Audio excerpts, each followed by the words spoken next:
Begini, apakah boleh anak-anak mewakafkan atas nama orang tuanya? Kan itu pernah ditanyakan kepada Rasulullah. Ya Rasulullah, apa yang bisa saya lakukan untuk orang tua saya sudah meninggal? Untuk orang tua kita yang sudah meninggal, maka anak-anak bisa melakukan kebaikan.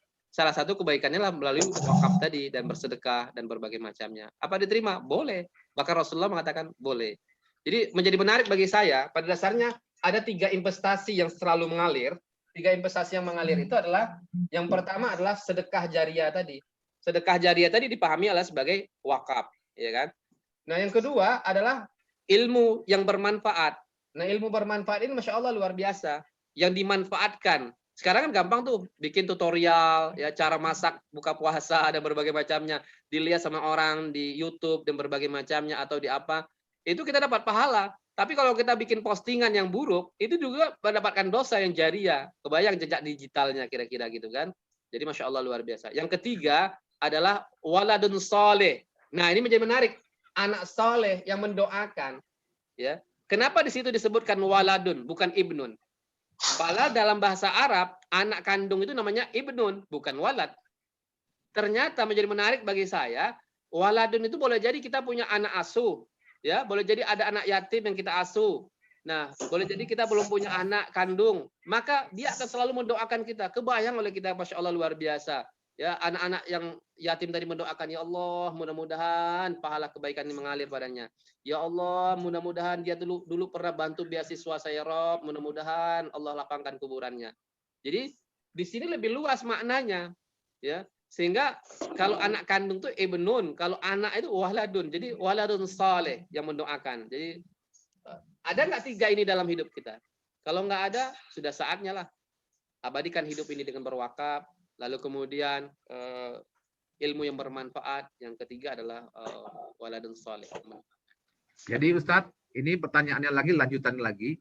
Jadi harta peninggalan dari orang tua tadi itu kan harta waris. Tapi tidak dibagi oleh anak-anaknya menjadi harta waris. Lalu ini diwakafkan gitu. Sebaiknya dalam ajaran Islam adalah setelah orang tua meninggal, maka harta waris harus dibagikan. Nah, setelah dibagikan itu, kemudian sepakat keluarga misal mengatakan, sudahlah kami wakafkan sekian-sekian, silakan. Jadi dalam tuntunan Islam, ketika ya meninggal orang yang memiliki harta ini, maka harus dibagikan harta waris. Nah, harta waris itu harus segera dibagikan. Kenapa? Jangan sampai kita menzolimi orang yang semestinya mendapatkan harta waris, dia menjadi tidak mendapatkan harta waris, kan dia mendadak meninggal duluan kan? Berarti kan zolim. Jadi harus segera dibagikan. Nah, umpama setelah dibagikan itu, udahlah karena saya punya harta banyak, punya rumah bagus, saya inginlah ini saya wakafkan atas nama abah, atas nama ibu, atas nama umi dan berbagai macamnya. Wah, itu sebuah pekerjaan yang sangat mulia. Jadi orang tua kita yang sudah meninggal itu dia nggak butuh kiriman uang kita lagi, tidak butuh kiriman wesel, rekening dan berbagai macamnya. Yang dia butuhkan adalah kiriman kebaikan dari anak-anaknya, yaitu melalui sedekah jariah dan berbagai macamnya. Jadi ini Masya Allah luar biasa. Nah, kalau lagi hidup, sedekah itu tidak boleh melebihi sepertiga. Ya, jadi ada sebuah riwayat begini. Suatu ketika ada seorang sahabat saat meninggal, dia ingin mensedekahkan semua hartanya. Lalu kata Rasulullah, jangan. Setengahnya bagaimana Rasulullah? Jangan juga. Sulusuhu kasir. Sepertiganya sudah banyak.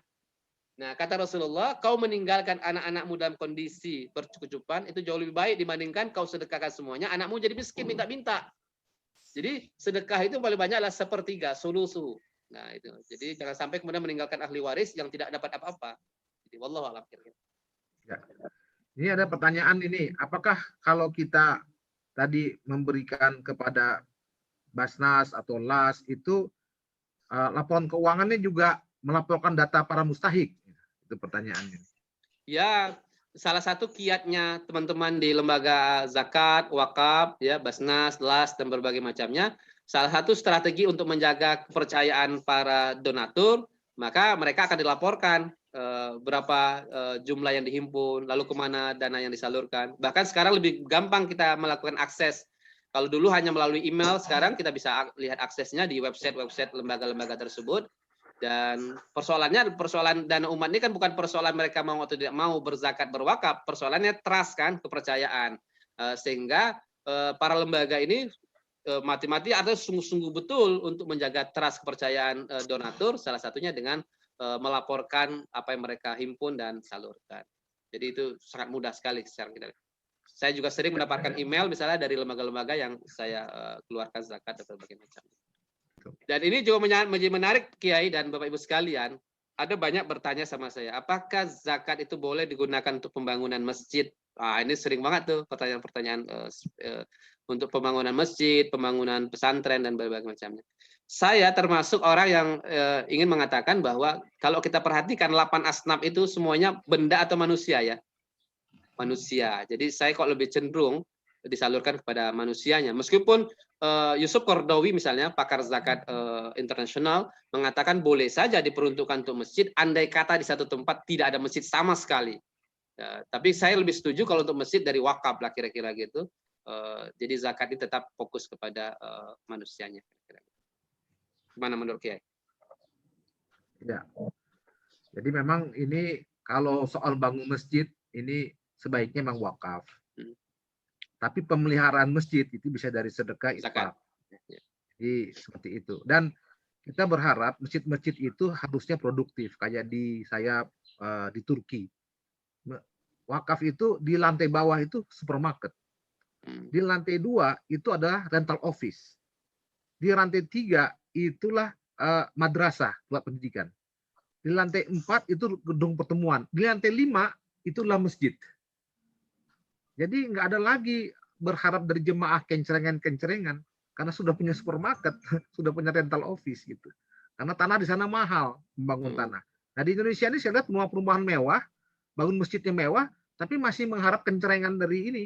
Pada saat pandemi orang nggak jarang ke masjid, susah memelihara masjidnya karena terlalu mewah kan gitu ya.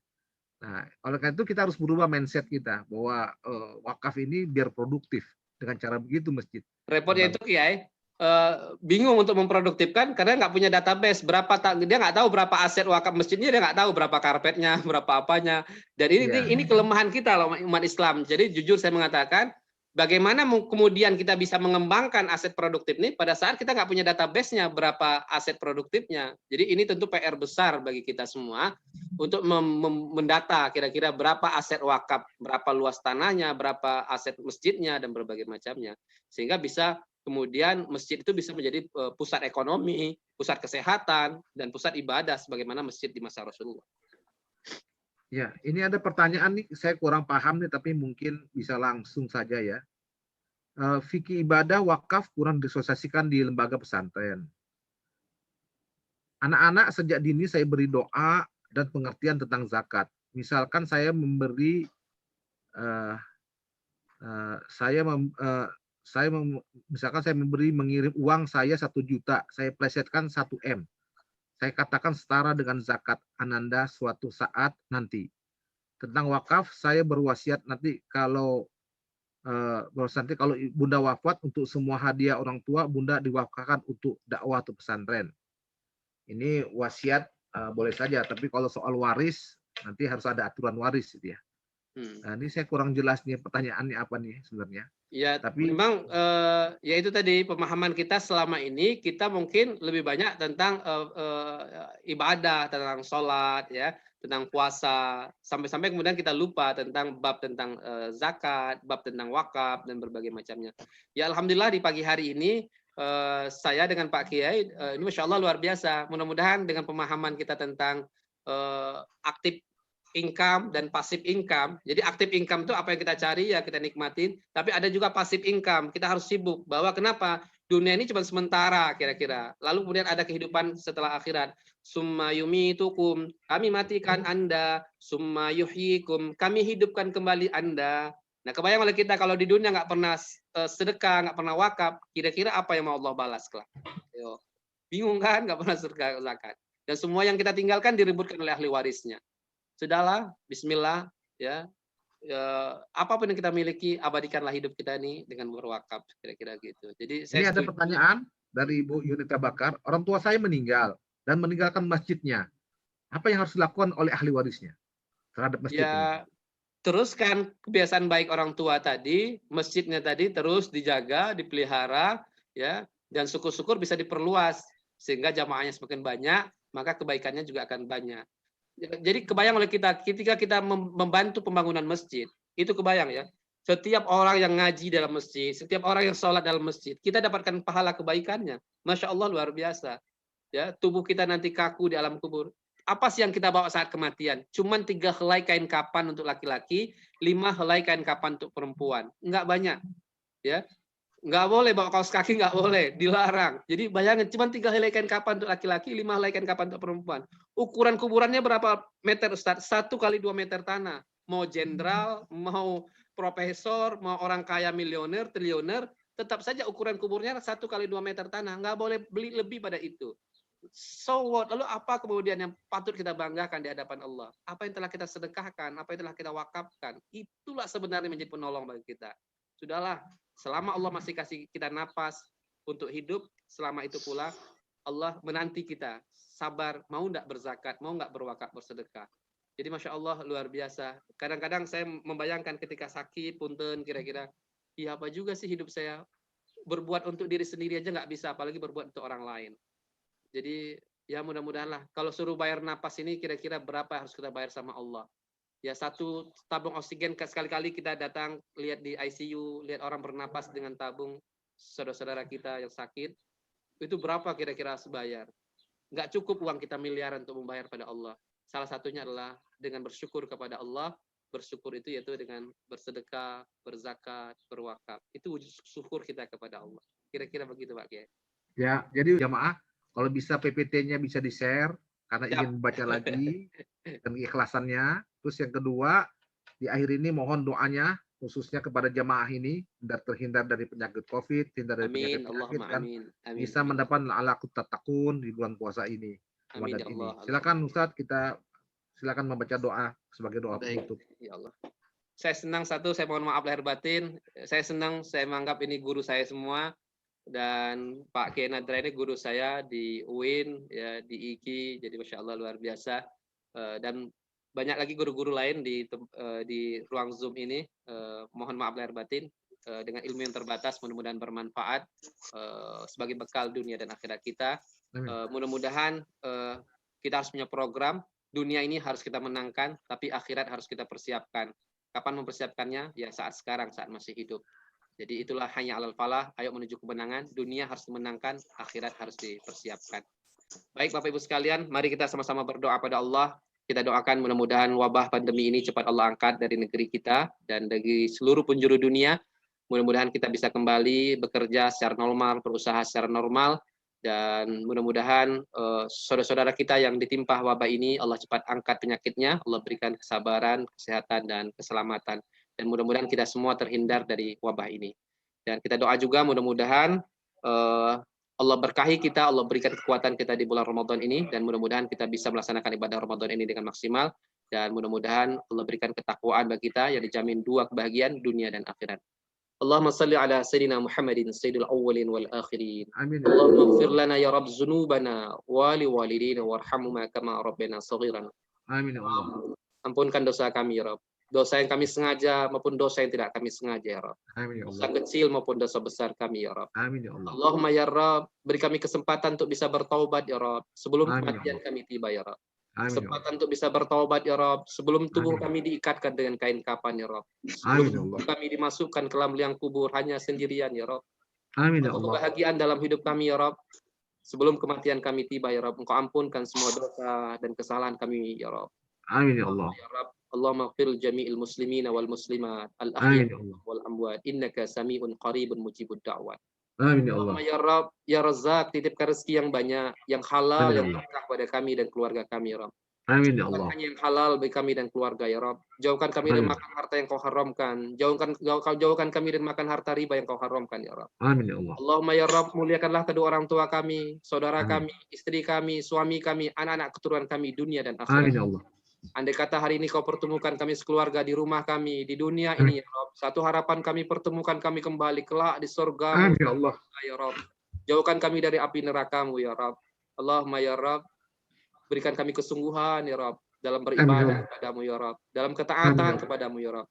Izinkan kami untuk bisa bersedekah lebih banyak ya Rabb, berzakat lebih banyak ya Rabb, berwakaf lebih banyak ya Rabb, sebagai bekal dunia dan akhirat kami ya Rabb. Amin Kami ya Allah. sadar ya Rabb, semua ini milik-Mu ya Rabb. Semua Amin ini ya akan Allah. kami tinggalkan suatu saat ya Rabb. Amin Allahumma ya Allah.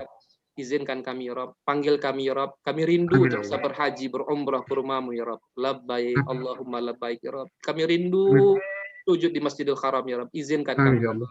Allahumma ya Rabb, jadikanlah negeri kami Indonesia ini Rabb, negeri yang Amin. baldah, thayyibah wa rabbun ghafur, di mana Amin ya para Allah. pemimpinnya taat padamu, sayang pada kami rakyatnya Rabb. Amin ya Jauhkan Allah. kami dari fitnah, adu domba di antara kami umat Islam terbesar di negeri ini ya Rabb. Amin ya Allah. Rabb, hanya Engkau tempat kami bersujud ya Rabb, hanya Engkau tempat kami bermohon, hanya Engkau tempat kami Amin. bersandar ya Rabb. Kalau Amin ya boleh kami berminta ya Rabb, angkatlah wabah ini dari negeri kami dan negeri Allah. Amin muslim ya Allah. dari seluruh penjuru dunia ya Rabb, sehingga kami bisa Amin ya kembali Allah. bekerja secara normal, beribadah secara normal, mencari Amin ilmu ya Allah. secara normal, mengajar secara normal ya Rabb. Amin ya Hasbunallah, ni'mal wakil, ni'mal maula, wa ni'man nasir, la haula Amin. wa la quwwata illa billahil aliyil azim. Allahumma ya Rabb, beri kami kesungguhan ya Rabb untuk menyelesaikan Amin. ibadah Ramadan ini dengan sebaik mungkin ya Rabb. Amin ya Allah. Balas segala amal ibadah kami di bulan Ramadan ini ya Rabb. Amin. Jadikanlah kami orang bertakwa yang Kau jamin Amin ya kepada Allah. dan akhirat ya Rabb. Kalau kami boleh minta ya Rabb, pertemukan kami kembali dengan bulan Ramadan tahun depan ya Rabb. Amin ya Jika Allah. kami meninggal ya Rabb, meninggalkan kami semua dalam keadaan husnul khatimah Amin ya Allah. dan meninggalkan kami dalam keadaan su'ul khatimah. Amin ya Rabbana Allah. atina fid dunya hasanah wa fil akhirati hasanah wa qina adzabannar. Amin ya Allah. Walhamdulillahirabbil alamin. Amin. Terima kasih Bapak Ibu sekalian. Mudah-mudahan Allah menerima ibadah kita dan menerima doa kita, apalagi kita semua dalam keadaan berpuasa di hari ini. Insyaallah berkah. Terima kasih. Jazakallah khairan katsiran kepada Ustadz Haidar Khalid Wassalam Kiai. dan, Afwan. ya, dan kepada para jemaah yang ikut terlibat di sini. Kalau sebagian besar banyak di YouTube, yang ada di sini ada 38 orang.